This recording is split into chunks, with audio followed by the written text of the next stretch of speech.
होगी रे, क्या जादू है तेरे प्यार में। जाने ना जग को खबर कब होगी। जाने ना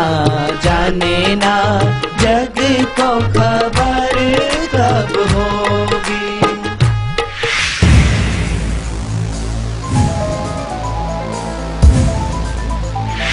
नमस्कार। देश में यूं तो कई मुद्दे हैं जिस पर बहस छिड़ना चाहिए, लेकिन इस वक्त देश में केवल एक ही खबर आ रही है और देश के हर राज्य और हर शहर में महज संत आसाराम की आफत को लेकर चर्चाएं गर्म हैं। इसी गर्मा गर्म मुद्दे पर आज हम सिटी न्यूज में खास बातचीत करेंगे और क्या कुछ है इस मुद्दे में, कितनी बातें हैं जनता के पक्ष में और क्यों आखिर एक संत पर इतने आरोप लगे और कैसे पुलिस के साथ लुका छिपी का खेल ये जारी है। इस बेबाक मुद्दे पर बातचीत करने के लिए हमारे साथ खास मेहमान मौजूद हैं न्यूज ऑफ द डे इस खास शो में। पहले हमारे साथ मौजूद हैं संत श्री राधे राधे बाबा जी, जो राज्य मठ मंदिर सलाहकार समिति के अध्यक्ष और प्रमुख हैं। बाबा साहब का बहुत बहुत स्वागत है सिटी न्यूज के स्टूडियो में।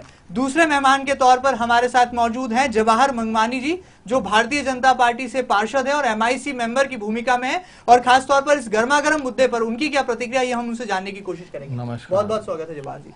एक है हमारे साथ कानून मामलों के जानकार और वरिष्ठ अभिभाषक जय हाडिया जी, जो हमें बताएंगे कि आखिर कानून की नजर क्या कहती है इस पूरे मामले पर। जय जी, आपका बहुत बहुत स्वागत है। इस मुद्दे पर बातचीत करेंगे और सबसे पहले शुरुआत करेंगे संत आसाराम बापू पर लगे तमाम आरोपों की फहरिस्त के साथ। किस तरह से लगातार आसाराम की आफत बढ़ती जा रही है और देश के अलग अलग राज्यों में ये खबर जो है आग की तरह फैल रही है। जोधपुर पुलिस का इंदौर आश्रम पहुंचना और आज संत आसाराम बापू का दबे पांव इंदौर आना और उसके बाद उनकी हजारों की संख्या में समर्थकों का जुटना, कहीं ना कहीं देश की निगाहें इस गर्मागर्म मुद्दे पर टिकी हैं। शुरुआत होगी संत राधे राधे बाबा जी की प्रतिक्रिया से। बाबा साहब, क्या मानते हैं, संत समाज की क्या प्रतिक्रिया है इस मुद्दे पर? क्या इस तरह से आसाराम बापू पर जो संगीन आरोप लगे हैं ये किस तरह से नैतिकता की धज्जियां उड़ाते हैं? देखिए, सबसे पहली बात तो ऐसा है कि जैसे किसी आदमी को आप लोग बार बार किसी को लोग चोर चोर कहते कहते वो चोर हो ही जाता है एक दिन, लेकिन आज तक जितने आरोप पहले भी इनके ऊपर लगे हैं वो आज तक कोई साबित नहीं हुए हैं। अभी वर्तमान में आरोप उस बच्ची ने लगाया है। आपने देखा होगा बीच में पुलिस का एक बयान आया था कि उस लड़की ने सब बताया है कि उस कमरे के अंदर जो जो सामान रखा है उसके बारे में उसने बताया। लेकिन एक शंका में ये भी विषय आता है कि षड्यंत्र की वो इसलिए आती है कि जिसके साथ अगर किसी के साथ ऐसा दुर्व्यवहार हो रहा हो जी, और उसको उस कमरे की सारी चीजें याद हो जाए, ऐसा संभव नहीं है, पहली बात। दूसरा, संत आसाराम जी के करोड़ों अनुयायी हैं और श्रद्धा और भक्ति के अंदर आप जानते हैं हिंदू समाज श्रद्धा पर और विश्वास पर टिका है जी। संत आसाराम जी के ऊपर जो अभी आरोप साबित नहीं हुए हैं उनके ऊपर ऐसा आरोप लगाया गया है। मेरा दूसरा ये कहना है कि संत समाज के ऊपर, ये हिंदू समाज के जो संत होते हैं इनके ऊपर ही ऐसे आरोप क्यों लगते हैं? पहले जैसे शंकराचार्य जी के ऊपर लगा, दिवाली से पहले उनको जेल में डाला गया, अब आसाराम जी पे लगा, पहले बाबा रामदेव पे लगे। मैं ये और आपके माध्यम से पूछना चाहता हूं कि जैसे कश्मीर का मुद्दा बीच में आया था, वहां पर करीब 200 महिलाओं के अत्याचार का अपहरण एक मौलवी के ऊपर लगा था, उसके ऊपर आज तक कोई कार्रवाई नहीं हुई और उसको भी लोगों ने इतने जोर शोर से नहीं दिखाया। ऐसे ओबीसी करके एक हैदराबाद के शायद विधायक हैं, वो कौन है, उनका एक शोरूम है और उसके अंदर भी जो औरतें जो ड्रेस खरीदने के लिए जाती है, वो कपड़े जहाँ पर बदल के पहनने के लिए जाती है, वहां पर उनकी वीडियो बनाई जाती है, उन पर कोई कार्रवाई नहीं हो रही है। ईसाई समाज के जो पादरी लोग हैं उन पर भी यौन शोषण के बहुत से आरोप लगे। उनके जो मेन चर्च के जो पीठाधिपति उनके हैं वो बार बार कई जगह इस विषय पर माफी मांगते रहे, उनके ऊपर भी कोई कार्रवाई नहीं हुई। लेकिन मेरा सवाल ये है कि क्या आसाराम बापू पर लगे तमाम आरोप कहीं बेबुनियाद हैं, इसलिए संत समाज उनके बचाव में आ गया है? देखिए, संत समाज के कानून के किसी में हस्तक्षेप नहीं करता है जी। लेकिन हमारा ऐसा कहना है कि अगर पहली बात, संत में हमको जिस प्रकार की उनकी उम्र है, उनके इतने भक्त हैं और इतना उनका एक प्रभाव है, नैतिक उनका आधार है, उस आधार पर ऐसा नहीं लगता कि वो ऐसा घृणित कार्य करेंगे। फिर भी आसाराम बापू को आप संत की श्रेणी में रखते हैं, आपको लगता है कि आसाराम बापू एक संत की श्रेणी में स्थान रख पाने वाले हैं और संत समाज उन्हें संत की भूमिका में रखता है? क्योंकि इसको लेकर के भी देश में दो तरह की विचारधारा है। देखिए, पहले मेरी बात वही मेरी पूरी कर रहा हूँ कि देखिए, संत आसाराम जी बापू के ऊपर जो आरोप लगे हैं, पहले तो जिस प्रकार आज तक उन लोगों की जांच हो रही है, उन लोगों के ऊपर कोई एक्शन नहीं हुआ। ऐसे ऐसे लोग भी हैं, आप जानते हैं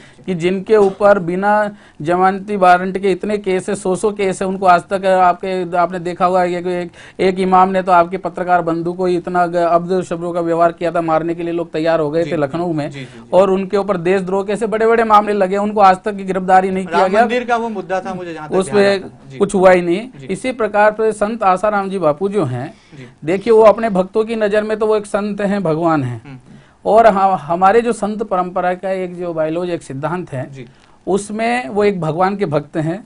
और हमारी जो अखाड़ा परंपरा की जो वो हैं, वो ग्रस्त संत हैं। ग्रस्त परंपरा से वो प्रवचन देते हैं, लोगों को उपदेश करते हैं और हिंदुत्व का काम करते हैं।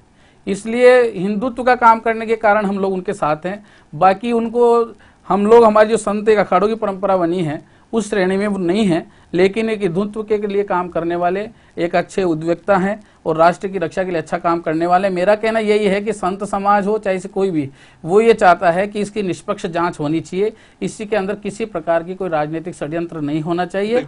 और उस जब पुलिस के पास जांच है, न्यायालय इसमें दूध का दूध और पानी का पानी सामने हो जाएगा। बहरहाल यहाँ पर आसाराम बापू संत हैं या महज प्रवचनकार, इसका फैसला भी अब सीधे जनता को करना है और तमाम उन हजारों उनके समर्थकों को करना है जिसको लेकर के ये बहस, ये मुद्दा छिड़ा है। कानून की नजर क्या कहती है, कानून की नजर में ये पूरा मामला कितना संगीन और कितना गंभीर है, इस पर बात करते हैं और वरिष्ठ अभिभाषक जय हाडिया से उनकी दलील जानते हैं।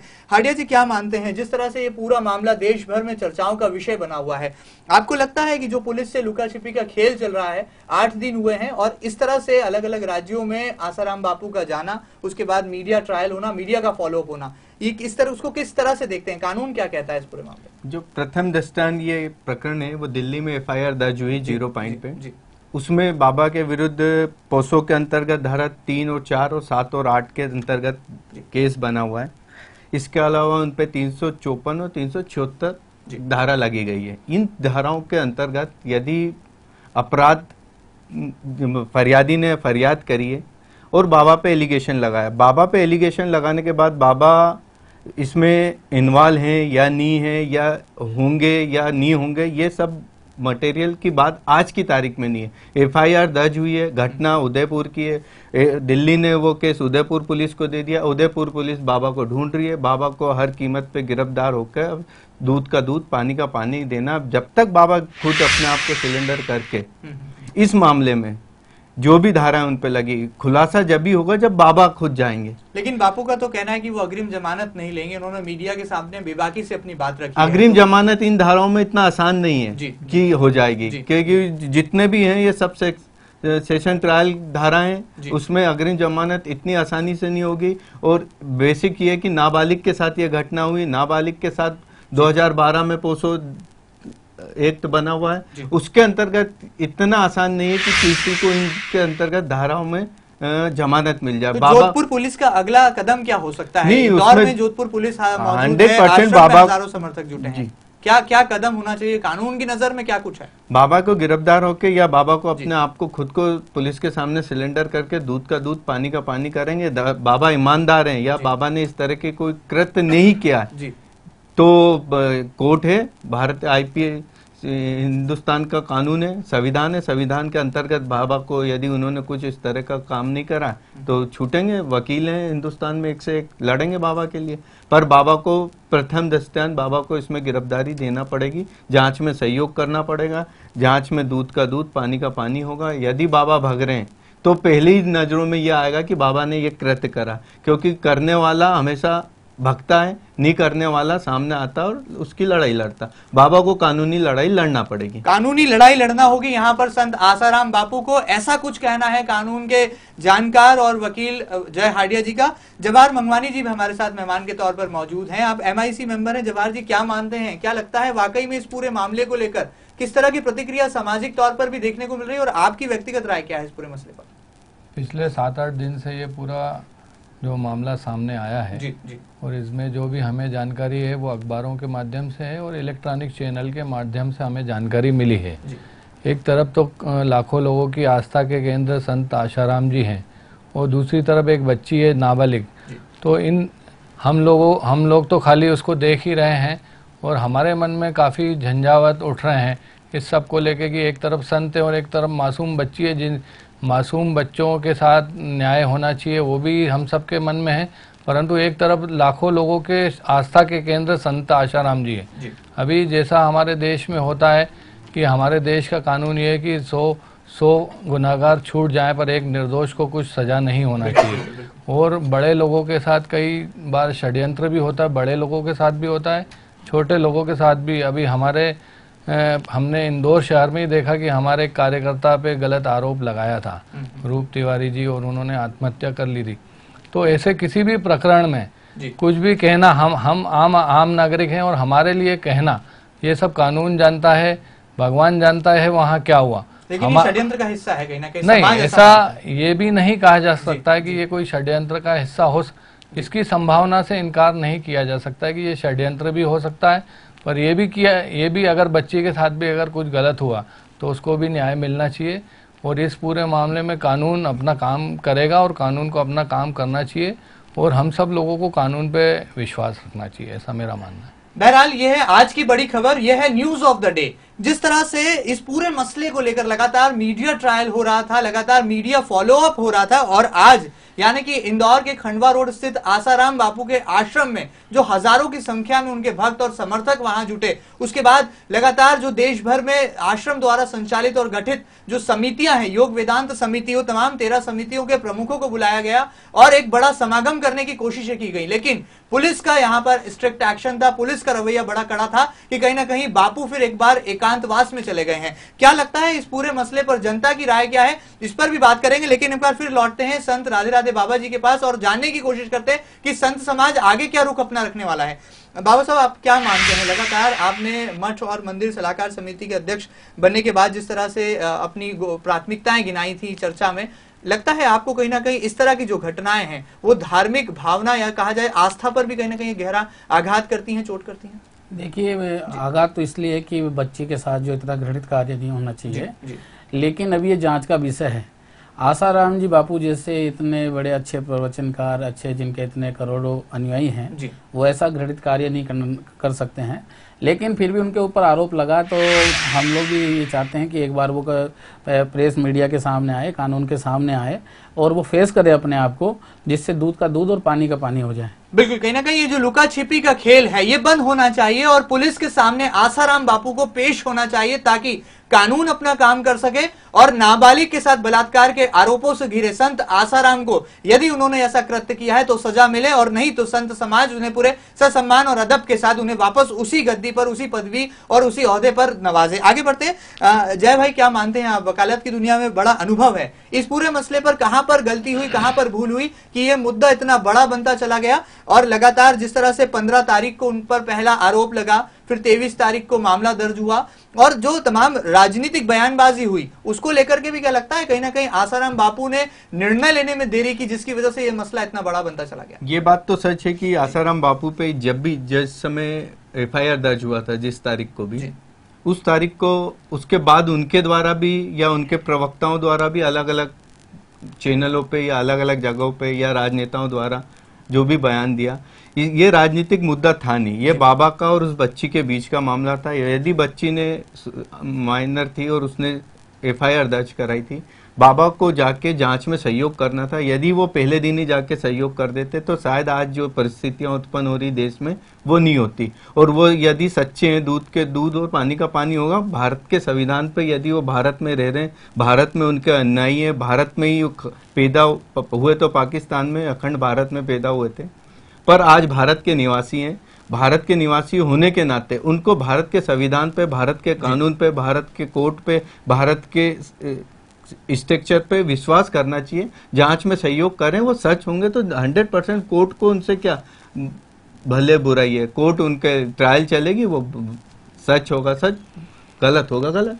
बहरहाल यहाँ पर जनता के सामने दूध का दूध और पानी का पानी होना आवश्यक है। और जिस तरह से ये गर्मा गर्म मुद्दा लगातार देश में एक बड़ी बहस का कारण बनता जा रहा है, उसके बाद अब जरूर कहीं ना कहीं आफत में आए आसाराम को लेकर चारों ओर चर्चाएं गर्म है। राजनीतिक प्रतिक्रियाओं का दौर भी जारी है। एक तरफ भारतीय जनता पार्टी के बड़े नेता उनके समर्थन में उतरे। सबसे पहले यहां पर आपको बताना चाहेंगे किस तरह से राजनीतिक गलियारों में पहली शुरुआत हुई संत आसाराम बापू के समर्थन में उतरने की। सबसे पहले भाजपा की वरिष्ठ नेत्री उमा भारती ने ट्विटर पर आसाराम के समर्थन में ट्वीट किया। उसके बाद भारतीय जनता पार्टी के राष्ट्रीय उपाध्यक्ष प्रभात झा उनके समर्थन में उतरे और उनके बचाव में उन्होंने अपना बयान जारी किया। इसके बाद प्रदेश के काबीना मंत्री कैलाश विजयवर्गीय ने भी उन्हें इस पूरे मामले को उन्होंने एक राजनीतिक षड्यंत्र करार दिया। और उसके ठीक दूसरे दिन जब संत आसाराम बापू के आश्रम में जोधपुर पुलिस का दल पहुंचा तो विधायक रमेश मेंदोला मौके पर पहुंचे और उन्होंने अपना समर्थन खुले रूप से दिया। ये तमाम राजनीतिक प्रतिक्रियाओं का दौर जारी था। ऐसे में गुजरात के मुख्यमंत्री नरेंद्र मोदी आते हैं सामने और नसीहत देते हैं भाजपा के बड़े नेताओं को कि वो ना तो आसाराम बापू के बचाव में कुछ बोले और ना ही उनके समर्थन में उतरे। ऐसे में लगातार बापू पर आरोपों की झड़ी बढ़ती गई और मीडिया ट्रायल होता गया। बापू पहले सूरत गए, सूरत से राजधानी भोपाल आए और भोपाल से सड़क मार्ग के जरिए रातों रात इंदौर पहुंचे। देवास में भी मीडिया ने उनसे चर्चा करने की कोशिशें की, लेकिन बापू ने मीडिया से दूरियां बनाए रखी और परहेज अपना बरकरार रखा। अब बापू ने इससे पहले राजधानी भोपाल में कहा कि शायद ये मां बेटे की साजिश हो सकती है। यानी कहीं ना कहीं राजनीति भी गरमाई और सियासी दलों ने भी संत आसाराम की आफत पर खूब राजनीतिक रोटियां सेकी। संत राधे राधे बाबा हमारे साथ है। बाबा साहब, आप एक जिम्मेदार कुर्सी पर हैं, ओहदे पर हैं। क्या लगता है वाकई में जो राजनीतिक बयानबाजी हुई है उसको लेकर के भी कहीं ना कहीं माहौल बिगड़ा है और संत आसाराम बापू की मुश्किलें बढ़ी हैं?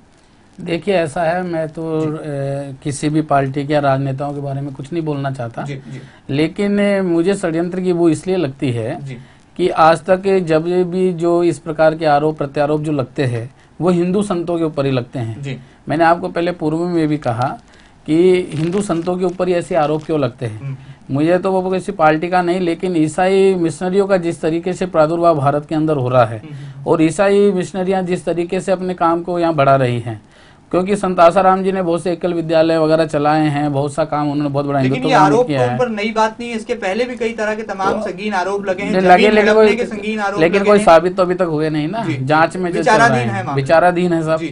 तो वैसे ही इसकी निष्पक्ष जांच होना चाहिए, लेकिन इसमें कहीं ना कहीं हिंदू संतों के ऊपर ही ऐसे आरोप प्रत्यारोप क्यों होते हैं। जैसे दीपावली के समय शंकराचार्य जी को गिरफ्तार करना, किसी एक महात्मा ने अगर भारत के लिए काले धन की बात की तो उनके ऊपर आरोप लगना, और भी कई संतों के ऊपर या भारत में आरोप लगते रहे हैं। तो मैं कहता हूं कि ये सब हिंदू समाज के संतों पर ही क्यों लगते हैं। लेकिन कानून की कोई नजर नहीं होती, धर्म और मजहब जो है कानून की नजर में कहीं कोई मायने नहीं। लेकिन कानून की नजर में मैं आपको बताना चाहता हूँ, कुछ समय पहले का ये केस है। 200 महिलाओं के साथ जम्मू कश्मीर में एक मौलवी पकड़े गए थे। 200 महिलाओं का अत्याचार करने का उनके ऊपर आरोप है। उनकी आज तक गिरफ्तारी भी नहीं हुई। उनका केस कहाँ पर खत्म हो गया आज तक उसका पता ही नहीं चला। मीडिया ने भी उसको इतना नहीं दिखाया। उसके अलावा कितने पादरियों के ऊपर यौनाचार के आरोप लगे, आज तक उनका क्या हुआ वो भी सामने नहीं आया। लेकिन यहाँ पर तो आरोप लगाने वाली बच्ची और उसके पिता मीडिया के भी सामने है, कानून के भी सामने है और पुलिस में उनके बयान भी दर्ज हो चुके हैं। तो उनके भी एफआईआर वगैरह सब दर्ज हुई थी। तो हम तो कहते हैं कि अगर आसाराम जी ने ऐसा किया है तो ये तो फेस उन्हीं को आगे करना पड़ेगा। आपको लगता है उन्हें गिरफ्तार होना चाहिए? आपकी नसीहत, आपकी सलाह क्या होगी संत आसाराम? देखिए, मैं तो उनको ये कहना चाहता हूँ कि जब अपन सब लोग भगवान पे विश्वास करते हैं और भारत का कानून भी विश्वास पात्र है, जुडिशली विश्वास पात्र है, कानून पे विश्वास रखना चाहिए। और जब अपन ने नहीं किया है, अब उनके मन में क्या चल रहा है तो वो खुद सामने आएंगे तभी बताएंगे कि उनकी क्या योजना है। लेकिन उनको एक बार आके सबके सामने, अगर वो निर्दोष हैं तो उनको सबको अपनी पूरी बात सामने बतानी चाहिए। और जिस तरीके से वो निर्दोष है सबके सामने आके बात रखे, कानून अपना काम करेगा, दूध का दूध पानी हो जाएगा।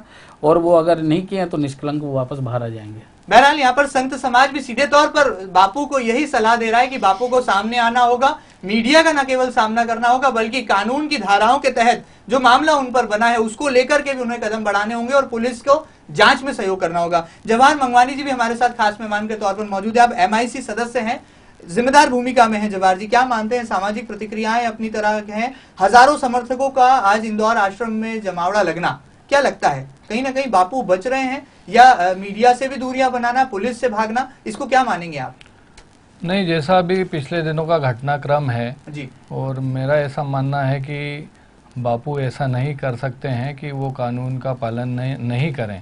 जब भी किसी के ऊपर आरोप लगता है तो जरूर वो कहीं ना कहीं वकीलों से सलाह लेता है, अपने समर्थकों से सलाह लेता है और वो काफ़ी विचार विमर्श के बाद ही अगला कदम उठाता है। अगर उनको लग रहा है कि मेरे साथ षड्यंत्र हो रहा है तो इस मामले में एक्स्ट्रा सावधानी ले सकते हैं और वो जरूर कानून का पालन करेंगे। मैं ऐसा मान नहीं सकता हूँ कि इतने उच्च स्तर के लेकिन यहाँ तो बापू गायब हैं, उनका कहीं अता पता नहीं है, एकांतवास में है बापू। और कहा यह जा रहा है, बार बार पुलिस के द्वारा सूचनाएं आ रही हैं, बार बार इंटेलिजेंस उनके पीछे लगा है।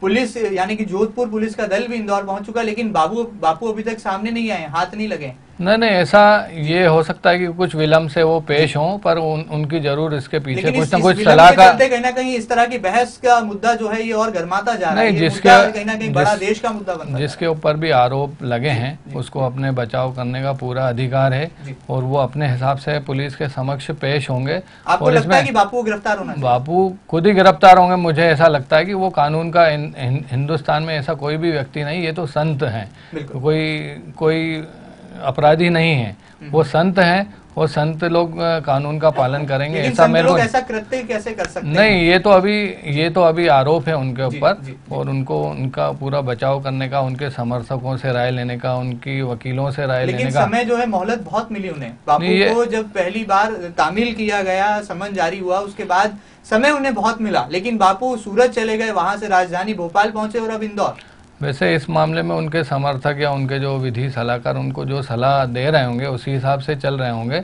बाकी वो आज नहीं तो कल वो कानून के समक्ष आएंगे और जो भी जांच में सहयोग करेंगे और मेरे को ऐसा विश्वास है। बहरहाल ये सस्पेंस कब खत्म होगा इसका फैसला भी खुद वक्त के साथ तय हो जाएगा, लेकिन इतना जरूर है कि नाबालिग को न्याय दिलाने के लिए कहीं ना कहीं अब देश का आवाम भी चिंतित है। और जिस तरह से ये पूरा मामला कहा जा रहा है कि देश में यूं तो भ्रष्टाचार, केंद्र सरकार पर आरोप, राजनीति में आरोप प्रत्यारोप के दौर और लगातार चुनावी साल की सरगर्मियां मुद्दा बनती हैं, चर्चा का विषय बनती है, लेकिन यहाँ पर संत आसाराम की आफत लोगों की जुबान पर है और शायद यही मुद्दा फिलहाल देश के हर कोने में हर बाशिंदा अपनी जुबान पर लिए बैठा है। जाते जाते जय हाडिया जी, आपसे जानने की कोशिश करेंगे, कानून की नजर में पहली सलाह आपकी तरफ से थी कि बापू को गिरफ्तार होना चाहिए, अब आगे पुलिस का क्या अगला स्टैंड होगा?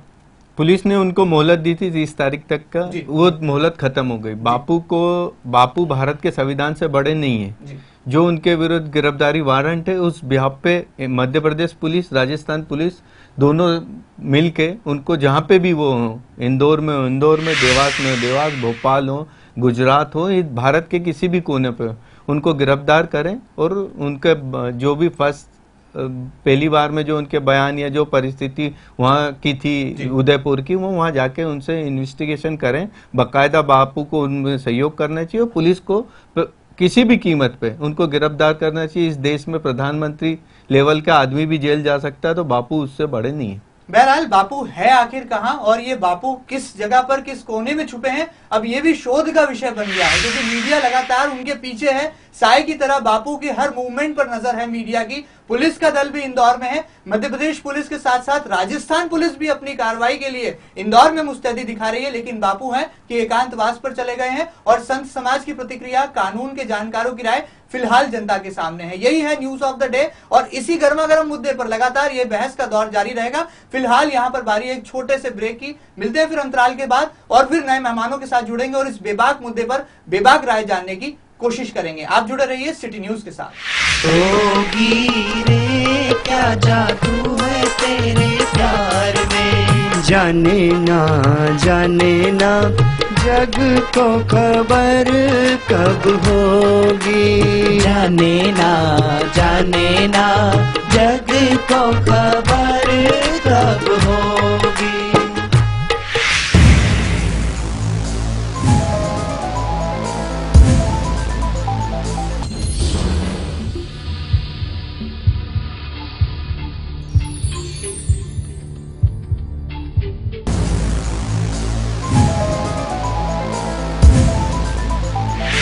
अंतराल के बाद एक बार फिर हम हाजिर हैं। संत आसाराम के दामन पर लगे हैं आरोपों के दाग और नाबालिग ने दर्ज कराया है एक प्रकरण।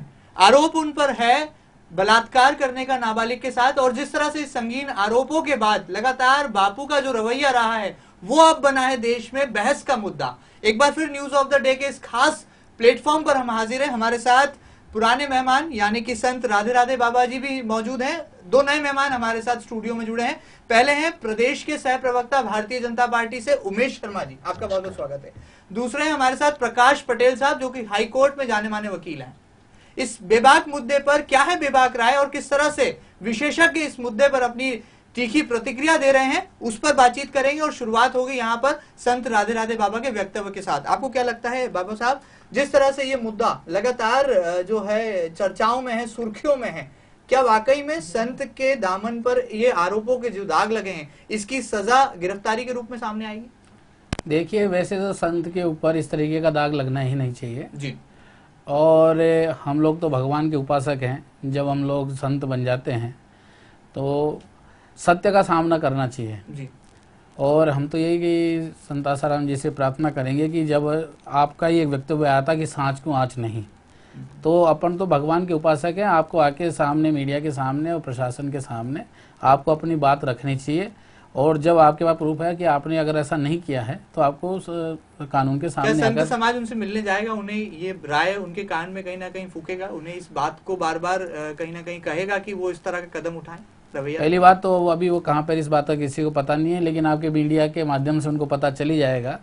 और बहुत से संतों के वक्तव्य नेशनल चैनल पे, आपके चैनलों के माध्यम से आए हैं कि उनको भी सत्य का सामना करना चाहिए और अपन ने जब ऐसा नहीं किया है तो उनको कानून का साथ देना चाहिए। क्या संत आसाराम बापू एक संत हैं, आपको लगता है? देखिए, ऐसा है, हमारे संत जो बनते हैं उनके एक अखाड़ों की हमारे यहाँ परंपरा है। जी जी जी। और संत आसाराम जी बापू ने हिंदुत्व के लिए बहुत बड़ा काम किया है जी। उन्होंने राष्ट्र के लिए बहुत बड़ा काम किया है। उन्होंने एक अच्छे समाज के लिए बहुत अच्छा काम किया है। लेकिन अब ये नाबालिग के आरोपों से तो लगता है कि एक नाबालिग लड़की के साथ भी बहुत बड़ा काम किया। नहीं, देखिए, ऐसा है, एक संत तो ऐसा नहीं कर सकता है जी। और आसाराम बापू को आपको एक जानकारी होना चाहिए कि आसाराम बापू जो हैं एक अच्छे कथावाचक हैं, एक प्रवचनकार हैं, वो सदग्रस्त संत हैं। वो प्रवचनकार हैं या संत हैं? क्योंकि जब कुंभ के में स्नान की बारी आई थी तो यही संत आसाराम बापू को दूर कर दिया था संत समाज ने। देखिए, मैंने आपको कहा ना कि वो सदग्रस्त हैं। जी। हमारे यहाँ विरक्त परंपराएं हैं जिसमें जो भी संत लोग होते विवाह नहीं करते हैं, अविवाहित रहते हैं। अखाड़ों की हमारे यहाँ पर परंपराएं हैं और अखाड़ों में शाही स्नान करने में आम साधु को आपने देखा होगा, जो और साधु रहते हैं वो नीचे पैदल चलते हैं साथ में। बाकी जिनको महामंडलेश्वर बनाया जाता है, श्री महंत बनाया जाता है, मंडलेश्वर बनाया जाता है, वो सब लोग अपने अपने अखाड़ों की परंपरा के अनुसार अखाड़े उनको शाही सवारी के द्वारा स्नान कराने के लिए ले जाते हैं। लेकिन संत जो हैं प्रलोभन से दूर रहते हैं, भौतिकवादी नहीं होते हैं, भौतिकता को त्याग देते हैं। लेकिन आसाराम जी के मामले में ये कुछ नजर नहीं आता है। देखिए, आसाराम जी बापू जो हैं, मैंने आपसे कहा कि वो कथावाचक हैं, वो संत नहीं है। अभी वो किसी अखाड़े की परंपरा से नहीं जुड़े हैं। बहुत बड़ी बात है, यहाँ पर वो कथावाचक हैं, प्रवचनकार है। आगे बढ़ते हैं। भारतीय जनता पार्टी के प्रदेश सह प्रवक्ता अपनी बेबाक टिप्पणियों के लिए हमेशा सुर्खियों में रहते हैं। उमेश शर्मा जी, इस मसले पर क्या है आपकी राय? महेंद्र भैया, मुझे लग रहा है कि आसाराम बापू के मामले में जिस तरह का मीडिया ट्रायल चल रहा है, जिस प्रकार की घटना प्रकाश में आई है, जिस प्रकार की घटना अगर घटित हुई है तो वास्तव में निंदनीय, घृणित है। जी बिल्कुल। पर एक परंपरा सी बन गई है जब से कांग्रेस की सरकार है और विशेष करके सोनिया गांधी के नियंत्रण वाली सरकार इस भारत में काम कर रही है, तब से चुन चुन कर हिंदू समाज के जो संत हैं, हिंदू समाज की जो मान्य परंपराएं हैं, हिंदू समाज के जो धार्मिक आस्थाओं के केंद्र हैं, उन पर प्रहार किया जाता है। और केवल संतों को इस तरह के आपराधिक मुकदमों में उलझाया जाता है, ऐसा नहीं। अमरनाथ श्राइन बोर्ड का मामला आता है, अमरनाथ की यात्रा निकलती है, 100 एकड़ जमीन वहां से अमरनाथ श्राइन बोर्ड की वापस ले ली जाती है। राम सेतु का मामला आता है, यूपीए की सरकार निर्णय करती है, सोनिया गांधी जी की सहमति होती है कि राम सेतु का विखंडन किया जाएगा। आधी रात को या तो यूपीए की सरकार करती है, कांग्रेस की सरकार करती है, या कांग्रेस की सरकार के साथ जो लोग सत्ता में शामिल होते हैं वो लोग करते हैं। आधी रात को शंकराचार्य जयेंद्र सरस्वती को उठाकर जेल में डाल दिया जाता है। जैसा अभी गुरुदेव कह रहे हैं, मैं किसी धर्म, जाति या मजहब को लेकर भारत के संविधान को जोड़ना नहीं चाहता हूं। अपराधी की कोई धर्म नहीं होता, अपराधी की कोई जाति नहीं है, अपराधी का कोई मजहब नहीं है। पर बार बार ऐसा क्यों होता है कि केवल हिंदू समाज के संतों का अपमान किया जाए, केवल हिंदू समाज के नेताओं को, हिंदू समाज के संतों को इस प्रकार के कृत्यों में लिप्त बताया जाए। विपक्ष क्या कर रहा है, क्योंकि विपक्ष तो सीधे हिंदूवादी विचारधारा को कहीं ना कहीं इस घटनाक्रम में महेंद्र भैया एक एक्सप्रेस चली है, super fast express, Jodhpur station से रवाना होती है, अशोक गहलोत झंडी बताता है, दिल्ली एक्सप्रेस पे जाती है, शीला दीक्षित वहां से झंडी बताती है, जीरो की कायमी होती है। ये जो राजस्थान और दिल्ली एक्सप्रेस है ना, ये सोनिया गांधी के ट्रैक पे चल रही है। लेकिन शिवराज जी क्या कर रहे हैं, वो भी तो अंपायर की भूमिका में है। शिवराज जी का इस विषय में कोई लेना देना नहीं, क्योंकि मध्य प्रदेश को सेफ जोन मानते हैं संत आसाराम। यही कारण है कि बार बार वो इंदौर आते हैं, भोपाल आते हैं। संत आसाराम नहीं, मध्य प्रदेश, छत्तीसगढ़, भारतीय जनता पार्टी की सरकार जहां जहां पर है वहां पर संतों का सम्मान होता है। मीडिया अगर उसको इस दृष्टिकोण से देखे कि वो एक सेफ जोन है, वो मीडिया का अपना दृष्टिकोण है। पर हम भारतीय जनता पार्टी के कार्यकर्ता के नाते, मैं भारतीय जनता पार्टी की कोई भी सरकार, हमारा दृष्टिकोण साफ सुथरा है। हम शुचिता और पारदर्शिता का वातावरण चाहते हैं। हम भारत के संविधान के प्रति सम्मान का भाव रखते हैं।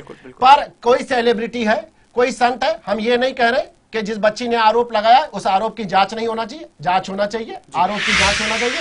पर जिस प्रकार से ताबड़तोड़ एफआईआर दर्ज कर ली गई, एक छोटी सी नाबालिग बच्ची है, वो जिस प्रकार का घटनाक्रम शातिराना ढंग से उससे बुलवाया जा रहा है कि कमरे के अंदर ये था, जिस बच्ची के साथ दुर्व्यवहार हो रहा है, ईश्वर ना करे किसी की बच्ची के साथ हो, मेरे एक बेटी के बाप के नाते बोल। लेकिन उमेश जी, यौन शोषण के आरोप तो पहले भी लगते रहे हैं, जमीन हड़पने के आरोप तो पहले भी लगते रहे हैं, आश्रम पहले भी आसाराम बापू के विरोधाभासी लहरों के बीच उपस्थित रहे हैं। वातावरण है, आसाराम बापू जिस पृष्ठभूमि से आए हैं जी, त्रासदीदायक विभाजन सहन कराए, एक बहुत बड़ा जाति वर्ग, एक बहुत बड़ा समूह सिंधी समाज का, सिंध से, कराची से, उनके साथ कितनी त्रासदियां हुई हैं, उनकी बच्चियों के साथ, उनकी बीवियों के साथ बलात्कार हुआ, उनकी संपत्ति छीनी गई, उनका घर परिवार छीना गया। विभाजन की त्रासदी अगर इस भारत में सबसे ज्यादा किसी ने भोगी है तो सिंधु समुदाय ने भोगी है। वहां पर संत आसाराम बापू जैसे लोगों ने, या अनन्य जो सिंधी समाज के संत हैं, उन लोगों ने उस समय ढांढस बंधाया लोगों को, उस विपरीत परिस्थिति में धर्मांतरित नहीं होने दिया, मुसलमान नहीं बनने दिया जबरदस्त।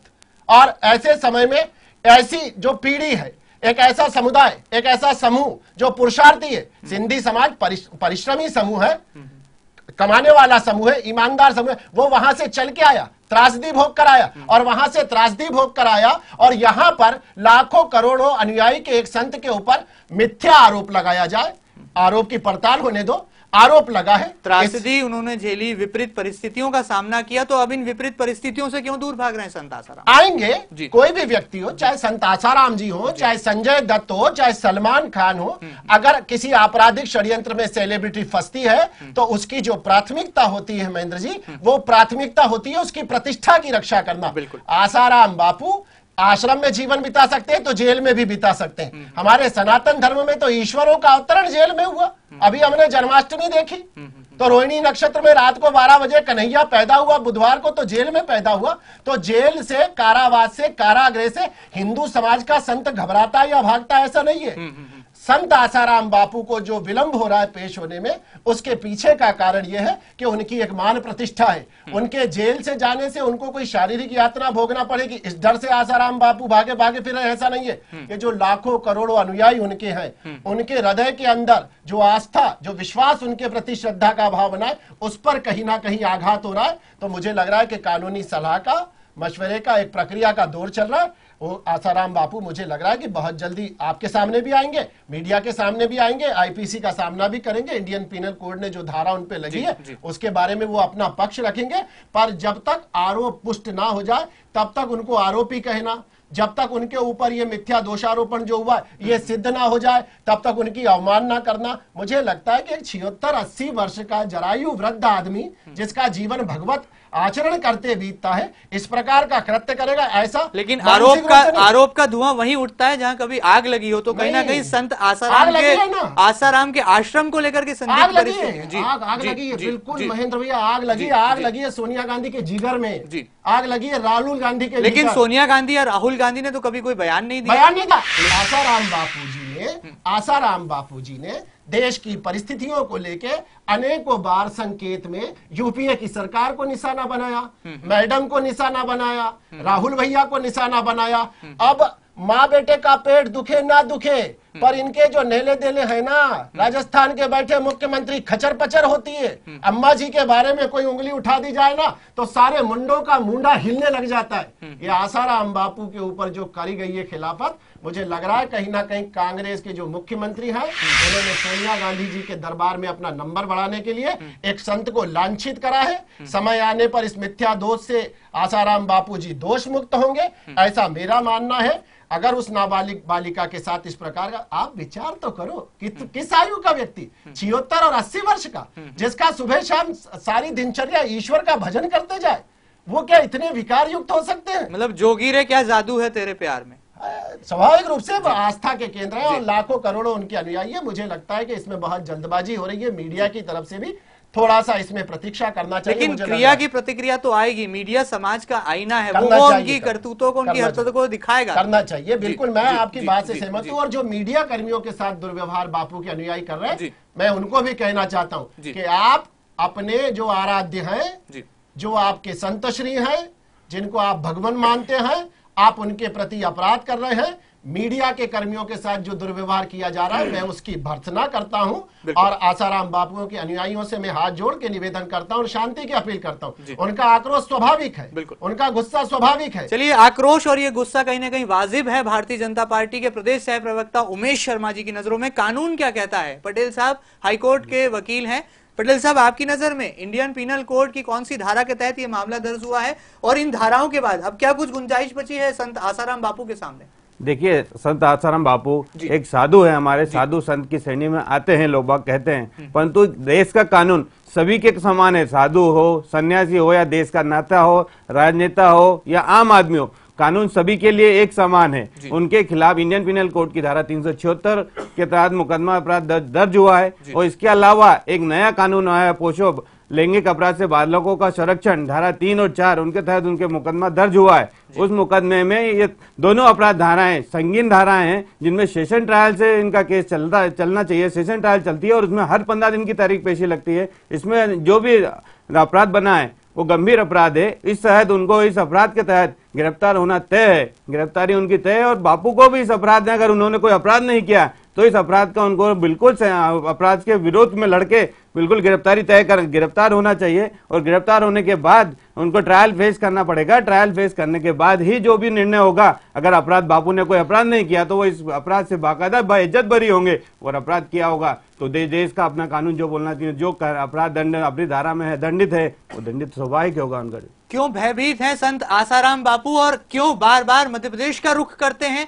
क्यों, जिस तरह से प्रदेश के भारतीय जनता पार्टी के प्रदेश सह प्रवक्ता उमेश शर्मा जी ने कहा कि ये जो एक्सप्रेस निकली है, जो राजस्थान से निकली दिल्ली में शीला दीक्षित की हरी झंडी लेकर, अब जिस एक्सप्रेस में बैठकर संत आसाराम मध्य प्रदेश में आए हैं, क्यों पहले राजधानी भोपाल गए, फिर क्यों सड़क मार्ग से देवास होते हुए इंदौर आश्रम पहुंचे? इन तमाम सवालों को खड़ा करता है कि कहीं ना कहीं संत आसाराम बापू भी घबराए हैं और इस भयभीत वातावरण में वो कानून की तमाम पेचीदगियों से बचना चाहते हैं। और यही वजह रही कि मीडिया के सामने जब पहली बार बापू पेश आए तो उन्होंने साफ तौर पर कहा कि वो अग्रिम जमानत नहीं लेंगे और कानून के बड़े सलाहकारों से सलाह लेने के बाद ही अपना अगला जो रुख है वो तय करेंगे। एक बार फिर लौटते हैं संत राधे राधे बाबा जी के पास। राधे राधे बाबा साहब, सरकार की एक महत्वपूर्ण जिम्मेदारी आपके कंधों पर है। क्या लगता है आपको राजनीतिक प्रतिक्रियाएं जो सामने आई हैं, क्या बापू को इस बात की सजा मिल रही है जिस तरह से लगातार उन्होंने उज्जैन और रायपुर में अपने प्रवचन के दौरान पप्पू फेल हो गया, पप्पू पास नहीं हो पाया, इस तरह की जो बयानबाजी कही थी,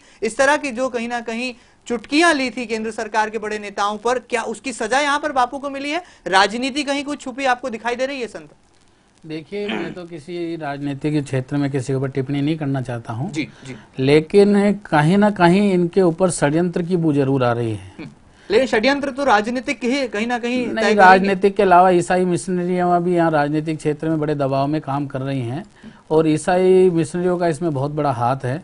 जो ईसाई मिशनरियों को रोकने के लिए आसाराम बापू जी ने बहुत बड़ा काम किया था और मुझे लगता है ईसाई मिशनरियों के द्वारा कोई ऐसा षड्यंत्र किया गया है, उसमें हो सकता है कि राजनीतिक लोग आगे हों, लेकिन कहीं कोई केंद्र सरकार का नाम निशान आप? मैं किसी राजनीतिक या किसी राजनीतिक पार्टी का नाम नहीं लेना चाहता।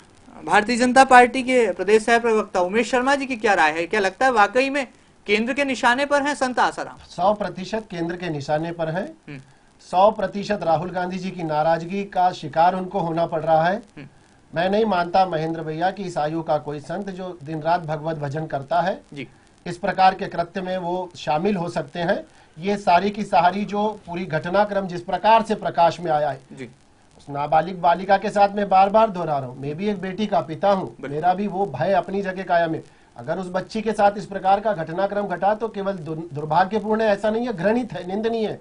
पर मेरा विश्वास है कि एक पूरी कहानी को बनाया गया, एक बच्ची के साथ बलात्कार होता है, बंद कमरे में बलात्कार होता है, बंद कमरे में बलात्कार का शिकार होती हुई बच्ची एक एक चीज को नोट करती है कि कौन सी चीज किस जगह पर किस हिसाब से रखी है, कौन सी चीज का कलर कौन सा था। और जोधपुर पुलिस घटना के 3-4 दिन बाद ये पूरा बयान जारी कराती है कि बच्ची ने इस प्रकार का देखा।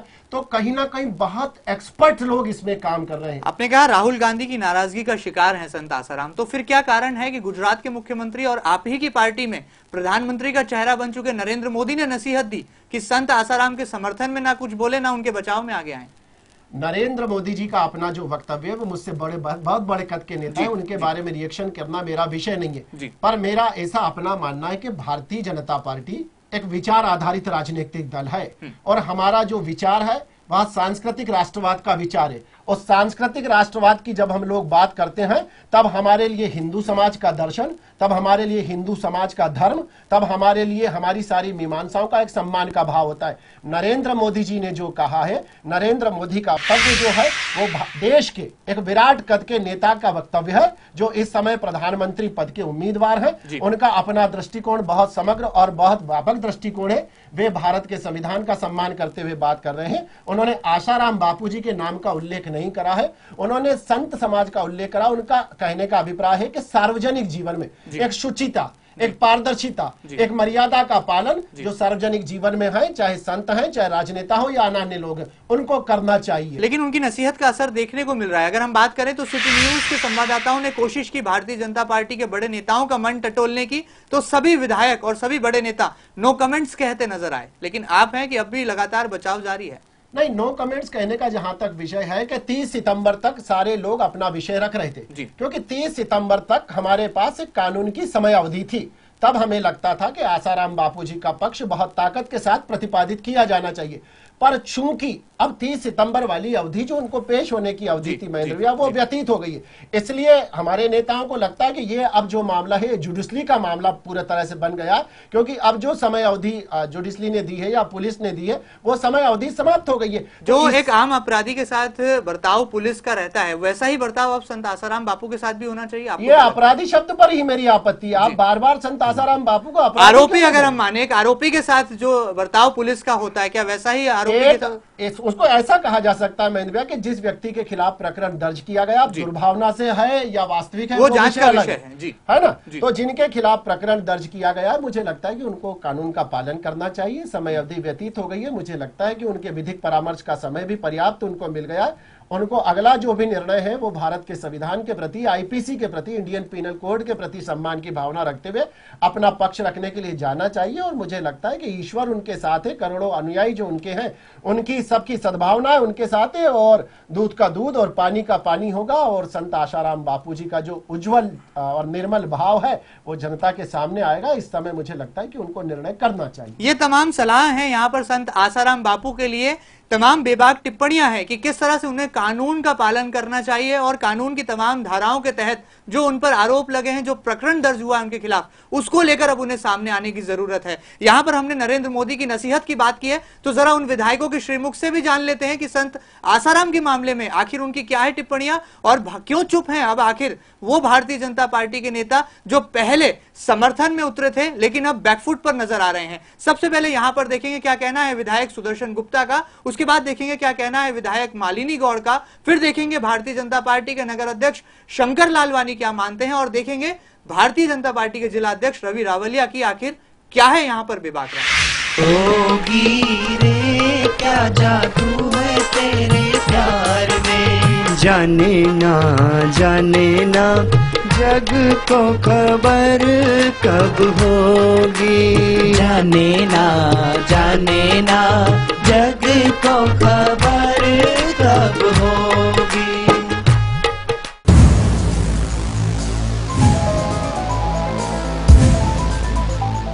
मैं इस संबंध में कोई कमेंट्स नहीं व्यक्त करूँ। सॉरी मुझे जानकारी नहीं वो इंदौर आए कि नो कमेंट्स। देख लीजिए, मैं किसी वरिष्ठ नेता के संबंध में कोई टिप्पणी नहीं कर सकता। इस मामले में मुझे कुछ नहीं कहना है।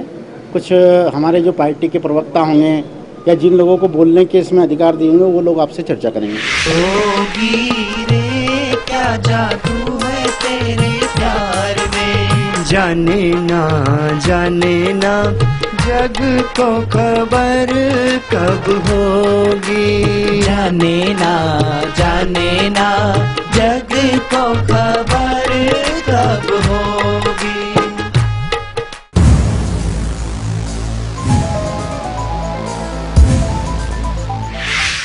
यहाँ पर सुना हमने कि कैसे बोलती बंद है उन भारतीय जनता पार्टी के नेताओं की जो पहले बापू के समर्थन में जरूर उतरे थे, लेकिन अब नरेंद्र मोदी यानी कि प्रधानमंत्री पद का चेहरा बन चुके भारतीय जनता पार्टी में उनकी नसीहत के बाद जरूर चुप हैं। उमा भारती का ट्वीट एक बार ही ट्वीट हुआ और प्रभात झा का बयान भी एक ही बार सामने आया। काबीना मंत्री कैलाश विजयवर्गीय जरूर एक बार बयान दे चुके थे, लेकिन अब नहीं पहुंचे विधायक रमेश बिंदुला आसाराम बापू के आश्रम पर। क्या लगता है उमेश जी, एक बार फिर आप पर लौटे हैं। आपने कहा कि राहुल गांधी की नाराजगी का शिकार होना पड़ा है, लेकिन यहाँ तो नरेंद्र मोदी जी की नसीहत का असर पूरा दिखाई दे रहा है।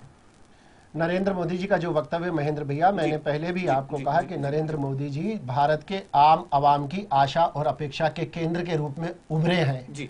नरेंद्र मोदी जी का वक्तव्य जो है, या उनकी जो बार बार उनके वक्तव्य को आप नसीहत का नाम दे रहे हैं, उनका नसीहत ये है, उनके कहने का अभिप्राय है कि ये राजनीतिक क्षेत्र के कार्यकर्ताओं का विषय नहीं है। लेकिन आपको ध्यान होगा कि गुजरात में संत आसाराम के आश्रमों पर अगर पहली कार्रवाई हुई थी तो वो गुजरात की मोदी सरकार ने की थी। वो जो था वो सरकार की कार्रवाई थी। इस समय नरेंद्र मोदी जी ने जो वक्तव्य दिया वो गुजरात के मुख्यमंत्री के नाते हाईलाइट नहीं किया जा रहा है। मीडिया में या देश भर में वो जो वक्तव्य दिखाया जा रहा है वो प्रधानमंत्री पद के भारतीय जनता पार्टी के उम्मीदवार हैं, इस नाते इस बात को बताया जा रहा है। तो दोनों कार्रवाइयों में बहुत अंतर है। और मैं वापस दोहराता हूं, जो आपने कहा कि हमारे नेताओं के बयान अब आना बंद हो गए, स्वाभाविक रूप से होता है। हम सब लोग एक राजनीतिक इकाई में काम करते हैं। भारतीय जनता पार्टी जो है वो एक कैडर बेस्ड पार्टी है। हमारे यहाँ डिसिप्लिन, हमारे यहाँ अनुशासन का एक अपना महत्व है। यही अनुशासन है कि कल कांग्रेस के महासचिव दिग्विजय सिंह के काफिले पर आरएसएस दिग्विजय सिंह जी जिस प्रकार की भाषा बोलते हैं महेंद्र भैया, बाबा रामदेव को पाखंडी बोले, अन्ना हजारे को पाखंडी बोले, देश के सारे जो आतंकवादी हमला हो जाए ओसामा को ओसामा जी बोले। दिग्विजय सिंह जी का काले है। दिग्विजय सिंह जी के बारे में महेंद्र भैया कोई सहानुभूति का भाव ना मेरे दिल दिमाग में है, ना भारतीय जनता पार्टी के कार्यकर्ताओं के, ना आम आदमी के। दिग्विजय सिंह जी की जो भाषा शैली है वो आतंकवादियों को प्रोटेक्शन देने वाली है। एक आखिरी बात दिग्विजय सिंह जी के बारे में कि दिग्विजय सिंह जी वाणी में उदारवादी, विचारों में सुधारवादी, भाषणों में प्रगतिवादी, लेकिन वो वाणी में उदारवादी, विचारों में सुधारवादी, भाषणों में प्रगतिवादी, लेकिन पहनावे में सामंतवादी और कर्मों से आतंकवादी की भूमिका अदा करते हैं। बहुत बड़ी बात है यहाँ पर, बहुत बड़ी। क्या मैं तो बिल्कुल ऑन द रिकॉर्ड बोल रहा हूँ कि उनके जो वक्तव्य हैं, जो उनका आचरण है, वो राजनीतिक आतंकवादियों की भाषा बोलते हैं।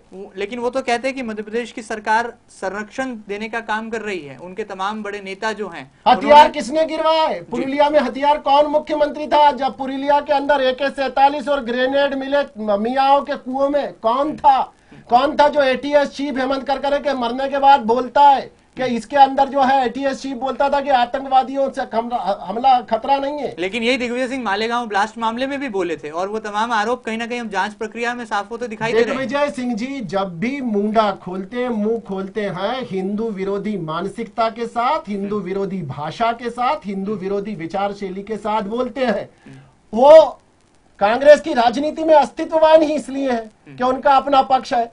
और ये आसाराम जी के मामले में भी महेंद्र भैया, हाथों में जो पत्थर उठाए हुए हैं लोग, दुश्मन नहीं किसी के सिखाए हुए हैं लोग, और ये जानते हैं कि निरपराध सिद्ध होंगे बापू, इसीलिए तो नजरें चुराए हुए हैं लोग। बहरहाल यहाँ पर ये राजनीति में आरोप प्रत्यारोप और आलोचना का जो दौर है, ये कहीं ना कहीं देश की जनता को भी सोचने पर मजबूर कर देता है कि संतों के आचरण पर उठने वाली उंगलियों को लेकर क्या कुछ अगला रवैया होगा जनता का। इसका फैसला भी अब जनता कहीं ना कहीं भलीभांति करने लगी है। और यही वजह है कि आज के युवा इस तमाम तरह के आडंबर से अब दूरियां बनाने लगे हैं, परहेज करने लगे हैं। संत राधे राधे बाबा जी, जाते जाते बहुत संक्षिप्त में आपसे जानना चाहेंगे, संत समाज का जो सम्मान, जो ओहदा है, वो अपनी जगह बरकरार है, लेकिन आज के युवा जो पाश्चात्य संस्कृति की तरफ झुकाव रखने लगे हैं, क्या वजह है कि इस तरह के आरोप लगते हैं तो कहीं ना कहीं विश्वास अडिग होता है, कहीं ना कहीं डगमगाता है?